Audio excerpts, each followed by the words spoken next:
Most people wake up already losing. Before they even stand up, their minds are already racing. Regret from yesterday, pressure from today, fear of tomorrow. The day hasn't started, but their clarity is already gone. That mental fog you feel in the morning is not a sign of weakness.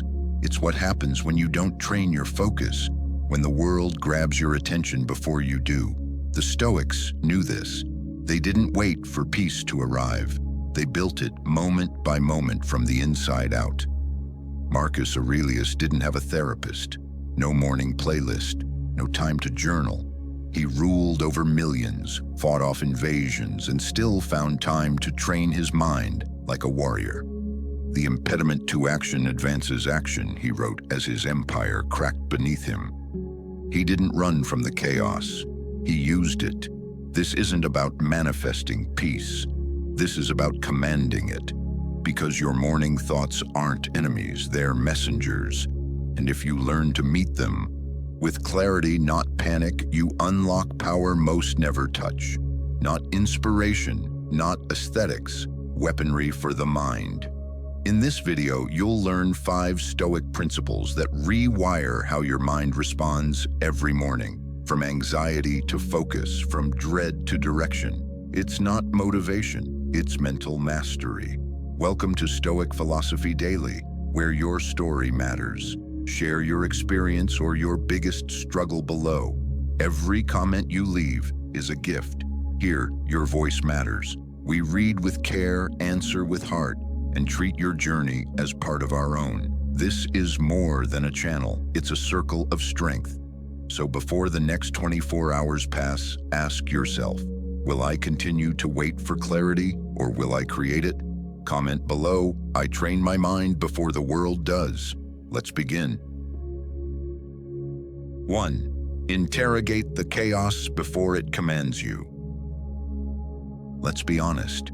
You don't wake up with clarity. You wake up with chaos.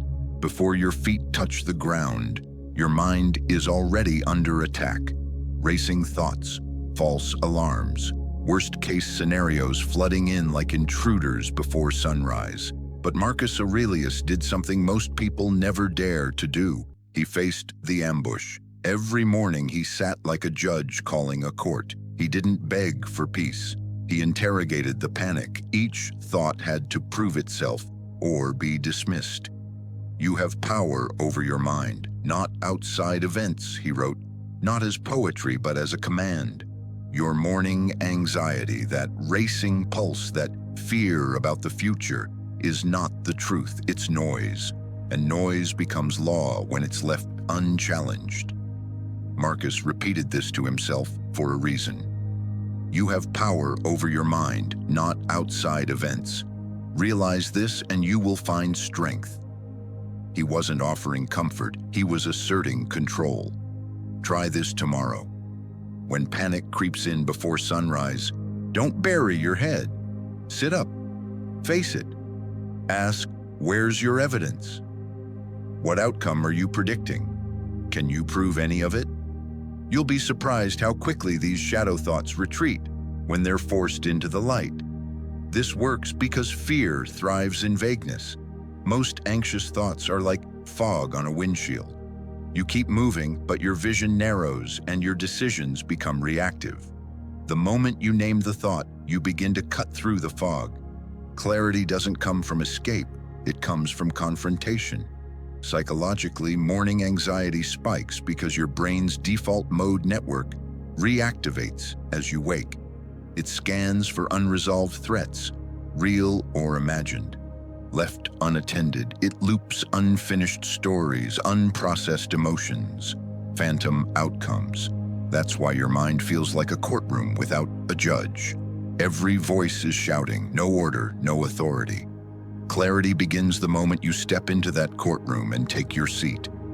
Not to silence the noise, but to lead it. Treat each thought like a witness. Don't resist them. Cross-examine them. Most will collapse under the simplest scrutiny. Marcus did this while the empire burned, while betrayal surrounded him, while plague took millions. And still, he chose to rule his mind before ruling anything else. You don't need an empire to do the same. You need the courage to sit still and ask the right question. At Stoic Daily, we believe mental sovereignty begins with morning interrogation. Comment below, I choose to lead my mind. What question will you ask about your thoughts tomorrow morning? 2. Harness the fire, don't fear it. Every morning, something ignites inside you. Heat, pressure, thoughts that sting like sparks flying off steel. Most people call it anxiety. Marcus Aurelius called it transformation. He likened morning thoughts to volcanic eruptions, sudden, chaotic, overwhelming. But volcanoes don't just destroy, they create new land, fertile soil. The same fire that burns can also build. Your mind wakes up full of emotional energy, grief, guilt, fear, anger. That's not a malfunction, that's momentum. And if you learn to direct it, not suppress it, you turn pain into power. Marcus wrote, "The universe is change. Our life is what our thoughts make it." What he meant was this: raw emotion is your starting material, but thought is the tool that shapes it. Try this. When you wake up angry, don't suppress it. Ask, what is this anger trying to move? Then ask, can I point it at something that matters? When fear hits, ask, what is this trying to prepare me for? When sadness lingers, don't numb it. Use it to build depth, empathy, and perspective. That is emotional alchemy. This shift is psychological. When you stop judging emotion as bad, you start treating it like energy. Fire isn't evil. It cooks your food, heats your home, and powers the engine. What matters is how you channel it. One woman who practiced this woke up furious every day after her divorce. Instead of letting that rage consume her, she redirected it into building her business. The anger didn't disappear. It became fuel. Within 60 days, she launched what she had postponed for years. That is the power of transmutation. Your brain wakes up charged like a generator humming before it's plugged in. Most people short-circuit themselves with judgment and resistance. But you're not broken. You're not confused. You're volcanic. Your thoughts aren't failures. They're fire waiting to be shaped. Marcus faced plagues, wars, and betrayal. His mornings weren't peaceful, but he forged them into clarity, into meditations that have lasted 2,000 years. You can do the same. Start with one thought, one feeling, one fire. Channel it. Don't run from it. At Stoic Daily, we believe emotion isn't weakness. It's unrefined power. Comment below, I use my fire. What emotion will you forge into strength tomorrow? 3. Face the mirror that doesn't lie. You think your enemy is out there. It's not. It's in your mirror every morning. Before the world tells you who to be, there's a voice already waiting, one that remembers everything you've been avoiding. Marcus Aurelius faced that voice daily, not for inspiration, for confrontation. He called it his morning ghost, a presence behind the reflection that whispered truth without mercy. While others sought praise, Marcus sought clarity. Waste no more time arguing what a good man should be. Be one, he wrote, right after staring into eyes that had seen betrayal, plague, war, and self-doubt. He wasn't reciting affirmations. He was interrogating himself. Try this tomorrow. Before you scroll, before you speak to anyone else, look into your own eyes, not your skin, not your flaws. Look into the part of you that never sleeps. Ask, what am I pretending not to know? Then listen. The truth will rise, sharp, unfiltered, and it will sting. Your morning ghost remembers the lie you told yesterday. It knows when you said, I'm fine, but meant I'm falling apart. It knows when you blame circumstances for your choices. This ghost isn't cruel, it's clinical, a scalpel to delusion. Psychologically, this moment matters. The early morning brain state, characterized by a blend of alpha and theta waves, is when your subconscious is closest to the surface. That's when your real patterns speak. but most people drown them in noise. News, emails, caffeine, and other distractions. Marcus didn't. He stared, he asked, and through that ritual he accessed the clearest voice in the empire, his own. One man I coached avoided mirrors for 5 years after his business collapsed. But one morning he tried this ritual. He looked, really looked, and asked his ghost, "What do you want from me now?" The answer, "Stop chasing who you were. Build who you've become." That morning marked the beginning of 3 companies, not the end of one. At Stoic Daily, we believe silence isn't emptiness, it's access. Comment below, "I will face my morning ghost." What truth have you been avoiding in your own reflection? 4. Audit your mind before it bankrupts you. Every empire falls for the same reason. Not invasion from the outside, but decay from within. Marcus Aurelius understood this, which is why he treated his mind like a territory that required inspection at dawn. Not reflection, not comfort, inspection. Each morning before the world made its demands, Marcus audited his thoughts like a strategist surveying land before battle. Which thoughts deserved protection? Which deserved removal? This wasn't meditation, it was a command. When he told himself, "I have to go to work as a human being," he wasn't motivating himself. He was reminding himself of role, duty, and position. Here's the uncomfortable truth. You don't wake up as one person. You wake up as a council. The anxious self, the confident self, the wounded self, the disciplined self, all are competing to control the narrative of your day. Most people let this inner civil war drain them before they even get out of bed. Marcus imposed order.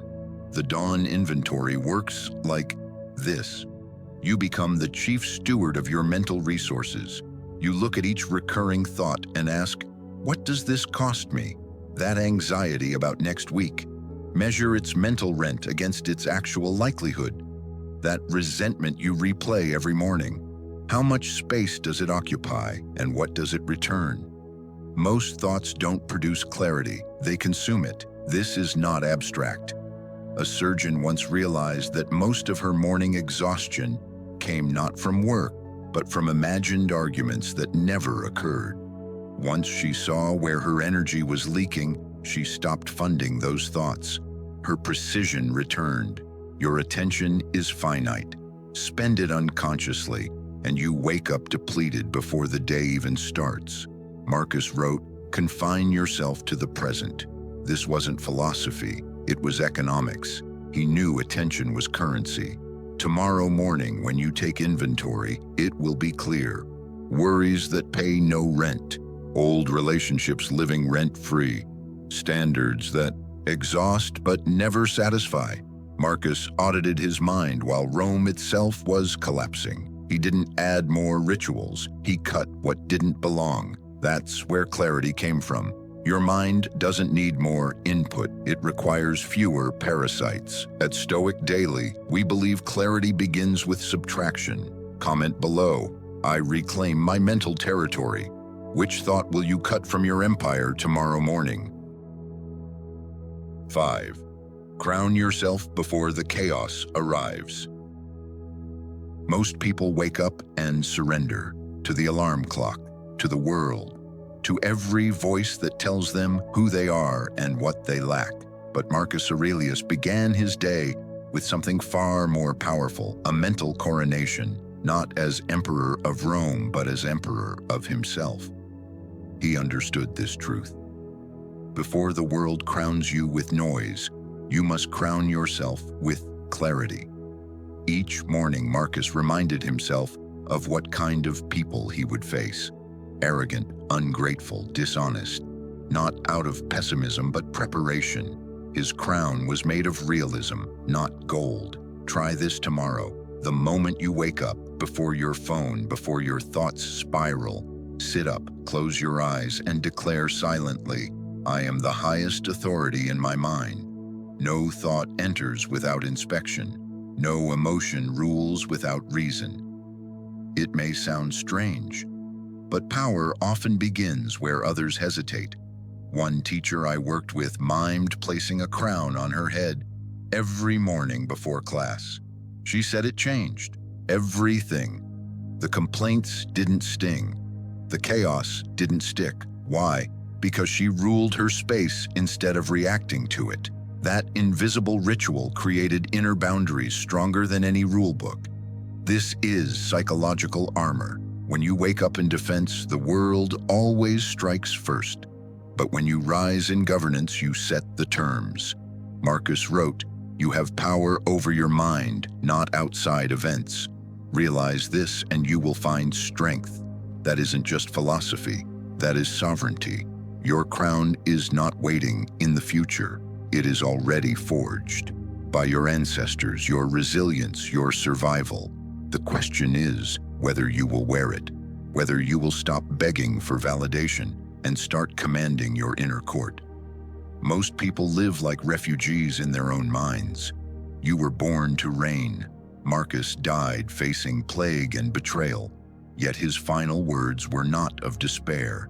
They were words of direction. "Go to the rising sun, for I am setting." He was not pointing to an empire. He was pointing to you. At Stoic Daily, we believe mental sovereignty is not inherited. It is claimed. Comment below, "I wear the crown."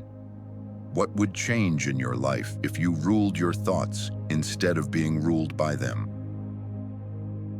The Emperor Awakens. You don't just wake up to a new day. You wake up as a continuation of a 2,000-year legacy, one that began with a man who ruled Rome, yet still chose to rule his mind first.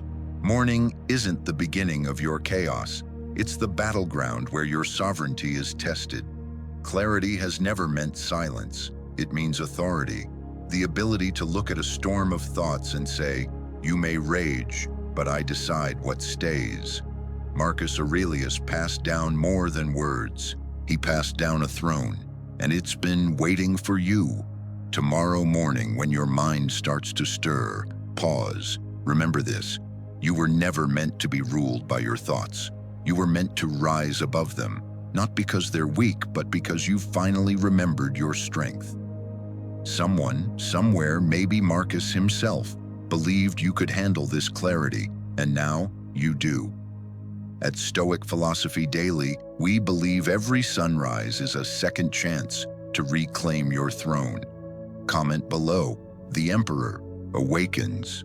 Share this with someone still lost in the fog of their thoughts. Let tomorrow begin with mastery.